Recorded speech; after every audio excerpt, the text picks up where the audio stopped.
I'll begin. So number 10 for me, Hangman Page versus Konosuke Takeshita, AEW Dynamite. This just kind of got dropped out of nowhere. This was Konosuke Takeshita's real breakout moment, I'd say. Another stellar moment in Hangman Page's title reign that I really like.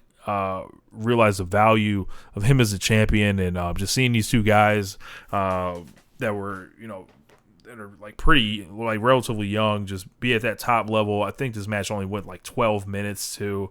This was an incredible match, incredible hot crowd. I believe this was in Houston, Texas. Go out of your way to see this if you haven't seen it.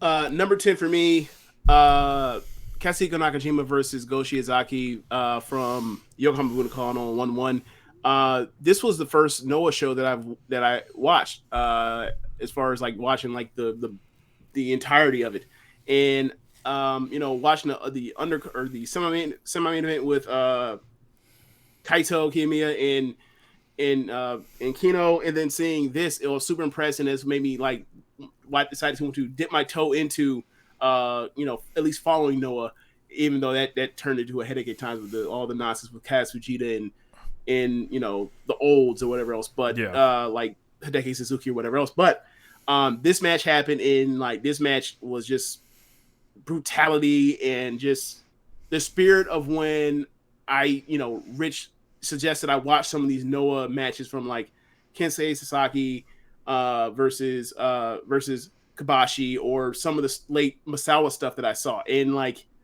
it very much fits in that spirit of like it's a battle of wills and who's going to break, and if you break you lose. And just an incredible match, incredibly physical, violent match. Number 9, Swerve in Our Glory versus The Acclaimed at AEW All Out. We talked about it earlier in the show, but this was a tale of two matches. This was the rise of scissoring and all the meme stuff that goes with it, and the having fun, and then like a deadly serious, razor sharp, near fall heavy, psychological, flashy war that took place between Max Caster just lifting up Keith Lee and just showing his strength. A masterpiece by Swerve, who I maintain that is the MVP of this match. Anthony Bones' selling, which just like sucked the entire crowd out of the meme chantery, and this was just like this is a match that snuck up on people. They didn't know it would be this great, and they went out there and just like just smoked it. And had the best match of the night that night. Yeah.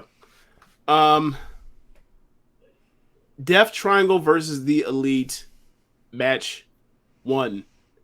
From Full Gear? Full Gear. Incredible match.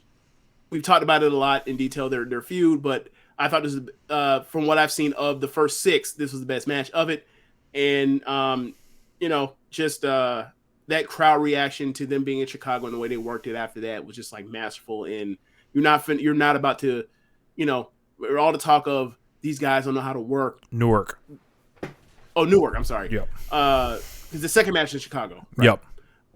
But anyway, because I'm talking about the wrong match, but yeah, this match is incredible. All of them are incredible in any combination, and they just continued it. And I thought this was the best match of it. And just to see Kenny Omega back after so long, it was really cool. Because like we got it for 19 days and it was gone again. Man. James, if you were to guess how many singles matches from Kenny Omega have happened in AEW, what number would you say off the top of your head? 3 with Pac, 1 with Danielson, 2 with Hangman, 3 with Moxley, so like somewhere around like probably like less than 20, definitely. 26. Oh, 26. Okay. Yeah.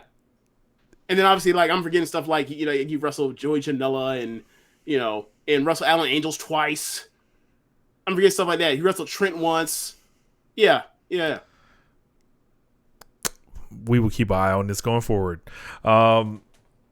Number 8, FTR versus the Briscoes from Supercard of Honor, their first match for me.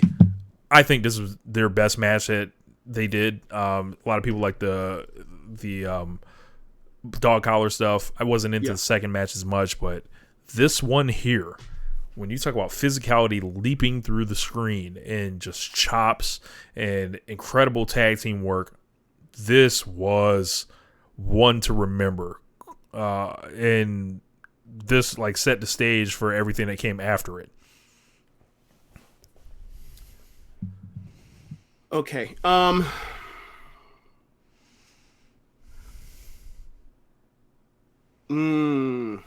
Okay. So, uh, Will Ospreay versus Tetsuya Naito from the one of the semifinals of the I'm gonna say it, Grand Prix, the G1 this year. This is my favorite Naito match in years. I don't think he's tried this hard in a match in years. I don't think his matches have like from a psychology standpoint worked out to this kind of storytelling perfection in years. This is a dude that targets the head and neck and puts you in that like leg neck crank thing, and like to do that on Ospreay after he went through the tournament with a bad neck, and then he had it worked over against I believe it was Juice earlier in the show, and or the day before, actually the day before, and they do that. It was incredible. And like, he's out there, looking spry. He's out here doing the top rope Rana and everything. And, obviously Ospreay is Ospreay, and they were incredible. And like, I remember by that point in time after that, he cuts that promo saying like, I'm going to beat this fucking guy Okada. Like, and like, I know I beat him one time, but like I had help, but I'm going to finally fucking do it. And he cut that great promo. Like, it just set me on the path of saying like, yo, this dude is setting himself up to be legendary over the next year and change. And like, we're already off to the races with the Wrestle Kingdom match, and like this is more of it that we're going to see from that point forward. Is almost like a mission statement to like what we get over the next year. Yeah, so I love the match. Number 7, Shingo Takagi versus Will Ospreay from the G1. During the dog days of the G1, sometimes you're like, well, where is the motivation coming from to continue powering through? And in this year's G1, it took a long while for this to get going. Our buddy at Voice of Wrestling, Joe Lanza, does weekly or nightly reviews of the G1, and he has this kind of bit where he claps his hands and said, get into it. And it took a lot of days for that to happen with the G1 this year. But the match that caused that was Shingo Takagi and Will Ospreay. This is a 5-star match for me. This was just another in their chapter of great work against each other. So fast, incredible explosion, counters, reversals, finishing sequences, and it was like, yeah, I think Will got him here. And it's just like, and Shingo's just like kind of like, damn, like it just needs a little bit more to beat this guy. But he's younger, and he's just like, like this whole thing was just like a match that New Japan needed to really like shake the tree. Like, yo, this is the G fucking one, and this was it. Okay, so Ospreay and Ozzy Open versus Death Triangle. This is like the first match where you get the full on like experience of what Ospreay can do, like at the top of his game in AEW in front of an American audience, and like he's in there with Phoenix and Pac and Penta, and like it was incredible to see Phoenix and him together. It was just like, this is a dream match for me, and I'm seeing segments of it. And like I know he's wrestled, Pac a number of times, but like he's never done on the big stage, and I want that to happen so bad. And they while this all happening, like he's teased like going after Pac's All Atlantic title through Chris Charlton, and like I was just so into the match, and like the action and thing is unbelievable. And yeah, I just it was one of the rare moments like watching wrestling where like, as you mentioned, like to get into it, like I was fully into this and just like just losing it to everything they were doing in a way where it's like I see these guys often, like there's no real tricks they there's no real magic in the hat, or sorry, rabbit in the hat they're going to get me with these days. I watched all their, I know most of the moves, and it was still just mesmerizing watching it on the screen. Just incredible. And Aussie Open in like their future world tag champions in any promotion like they want to be in. You know, New Japan is going to happen. They show up in AEW, it's bound to happen. They go to WWE. I don't know, but like they're talented enough to make it happen. They're just great. Number 6, Young Bucks versus Lucha Bros. Kind of like the Rampage, June 3rd. Live Rampage in Ontario, California. So the Young Bucks backyard, 8 minutes from their house. And they just roll out of bed with the Lucha Brothers and it was like, yo, it's time for us to have a really fucking great match. And both of these teams did it. Another 5-star match here. And it was just like Friday night was much going on. And the crowd was fucking electric. Like you can just see waves of people in the audience just going insane for this. This was, you know, the prequel for like the best of 7 that would come later in the year. And it was just like anytime these teams hook it up, it's some of the best shit you'll ever see of all time. And this is right on the list of like the great matches they've had, whether it was the cage match, the ladder match, the Double or Nothing match, this match, the best of 7. Like just a incredible match. Next match for me, Adam Page versus Brian Danielson. AEW World Heavyweight Title match. First Dynamite of the year. This match is like a perfect sequel, in that it reminds you so much of the first one, why you loved it, and then it also, from a storytelling perspective, gives you a difference. And like, it almost felt like a Rocky. It almost felt like a Rocky match, where like, you know, the small little stories in between, right? Like Rocky is getting his nose broken in the first 2 fights. Well, like the first fight in this thing, like Hangman's just bleeding buckets, and then like in the second match, it's Danielson now bleeding buckets, and then he finally puts him away, and it was like at a time where like he needed a big win. Hangman really did. After like kind of being, I don't think on purpose, but like feeling like Danielson was wrestling at such a high level that like he could just walk into this company and be the champion in like, you know, less than 6 months in.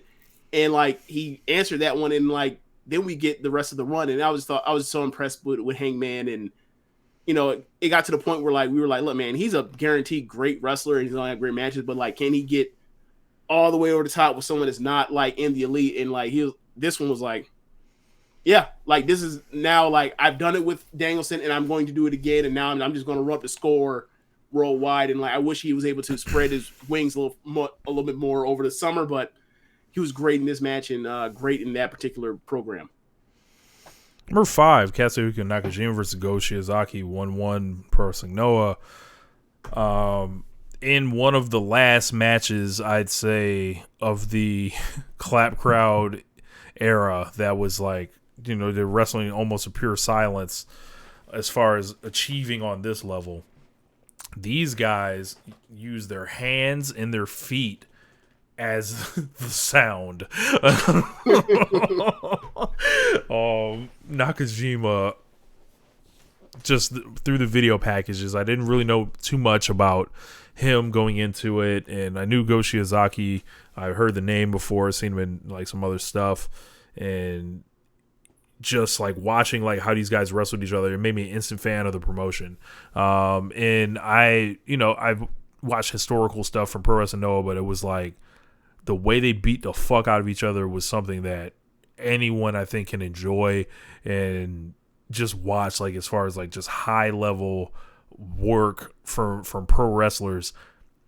You don't come into this match and think they're doing necessarily like if you're somebody that thinks, oh, it's just a bunch of moves or it's a bunch of, I'm like, oh man, this is a bunch of fighting. Like this is a bunch of like kicking each other in the chest or chopping each other back, and then them just having ultimate crowd control and sense of the moment.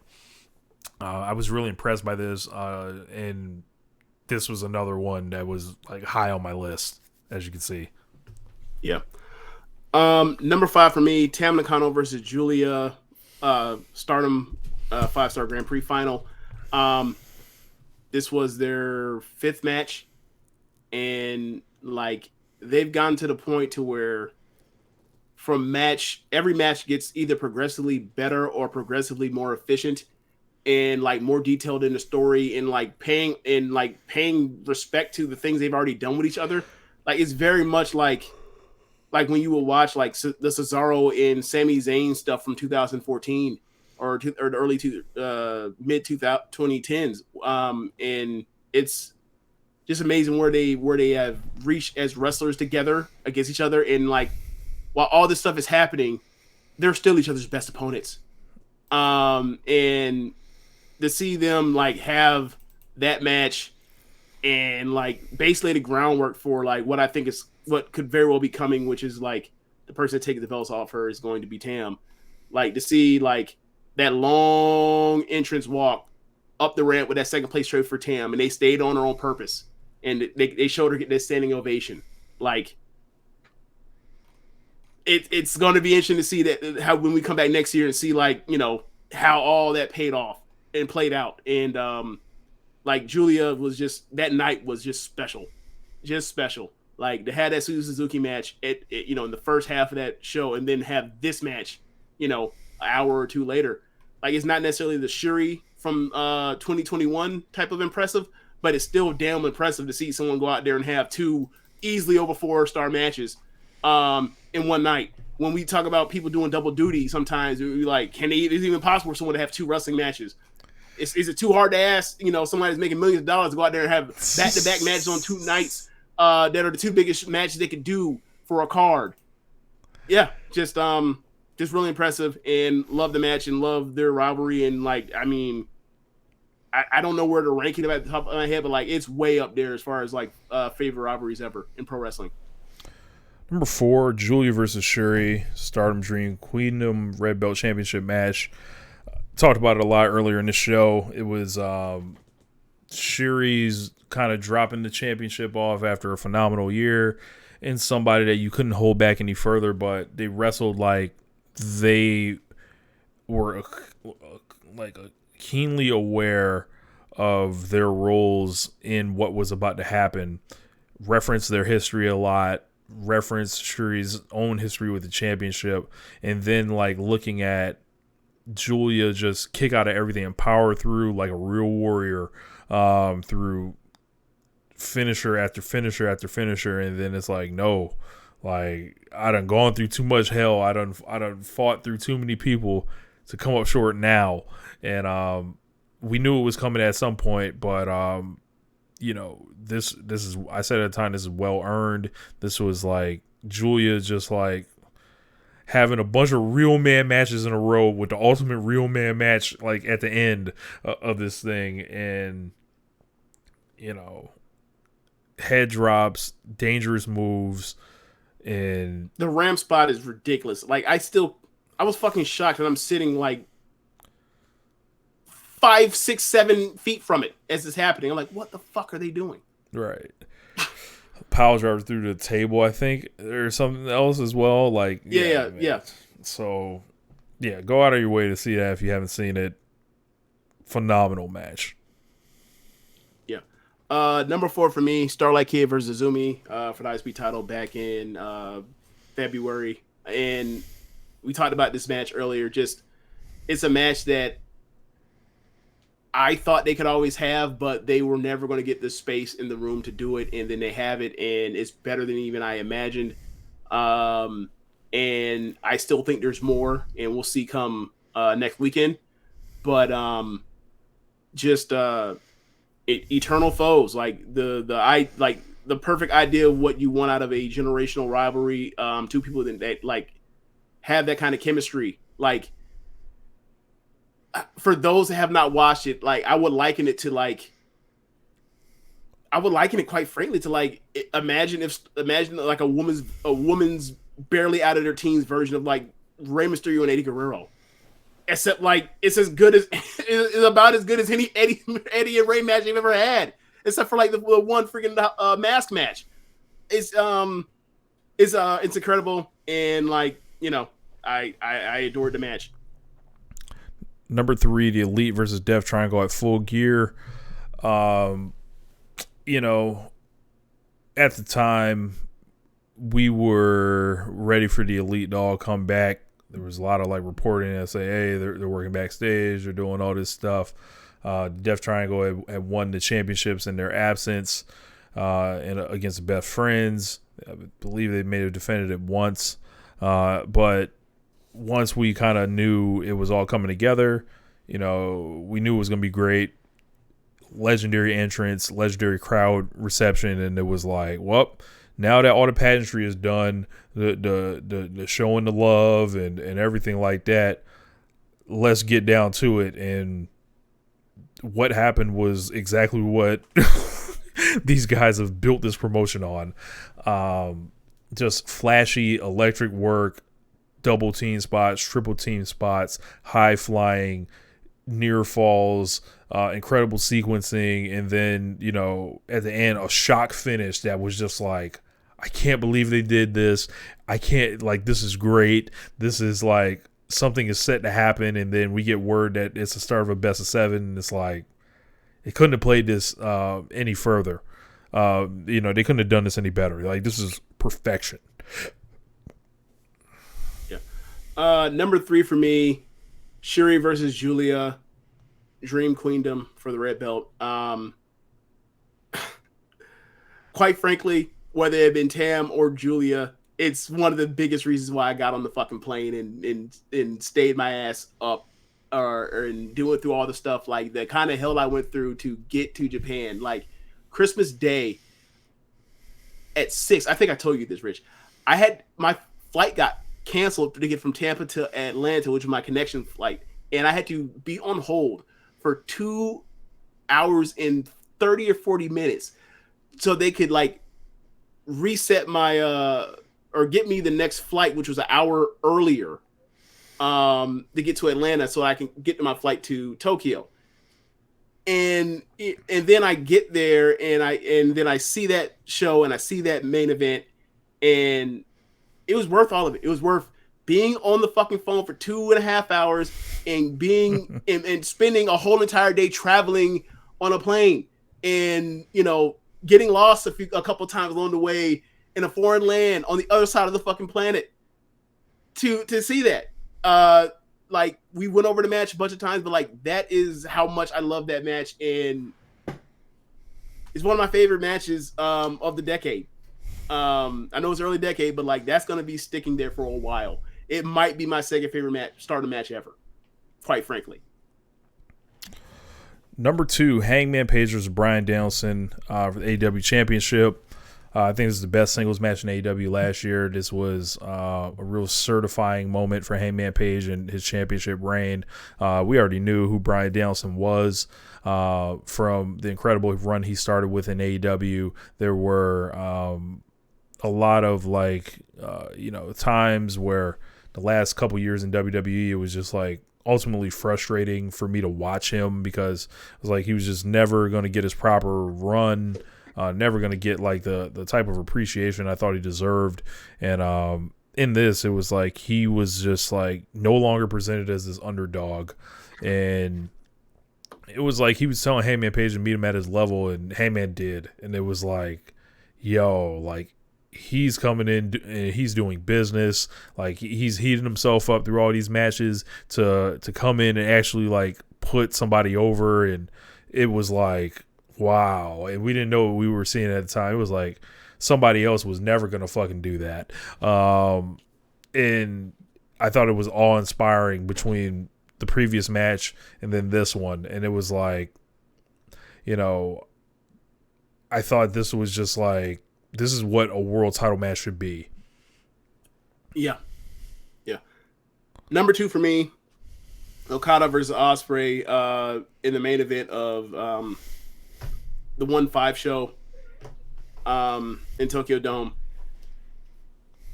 This match is a match that I quite frankly think that if it had a live crowd with it, people would have higher regard for it. And then they basically took the lessons they learned from this match and put it to the G1, and they're like you didn't want to like make our match all time great because because there was no cheering. Fine, we'll go out there and do it. We'll do it without you anyway. This match was incredible. You get the sky twister off of the railing and everything. You get the segment of moves where he is basically hitting moves, or Ospreay is hitting moves basically on his last legs to avoid a final rainmaker that would put him away from the Styles Clash to the V trigger and everything else. It was just an amazing match, and I quite frankly think it's one of the more underrated great matches of the year, even though it finished whatever in match of the year.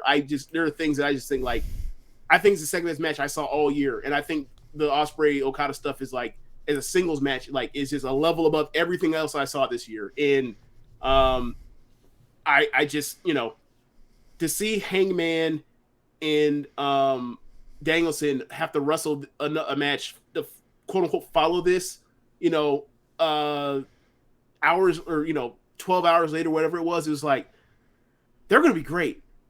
I don't think they're gonna touch this match. And ultimately they had a great match, and they still like didn't really do that either. I was really impressed. My number one match, Will Ospreay versus Kazuchika Okada in the G1 finals. I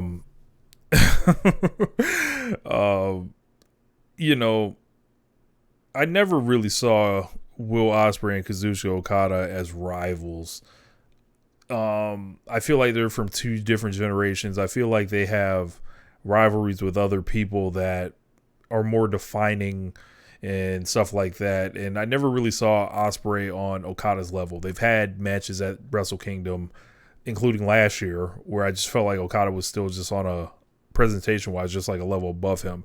At the G1 Finals was the first time I really felt like Will got to his level, and he was like looked at like as an equal, not a little brother, not a junior, and I don't mean a weight-wise thing to Okada. And it was just like, knowing what he was setting up in the outset, the Kenny stuff that kind of like silently ties these guys kind of together.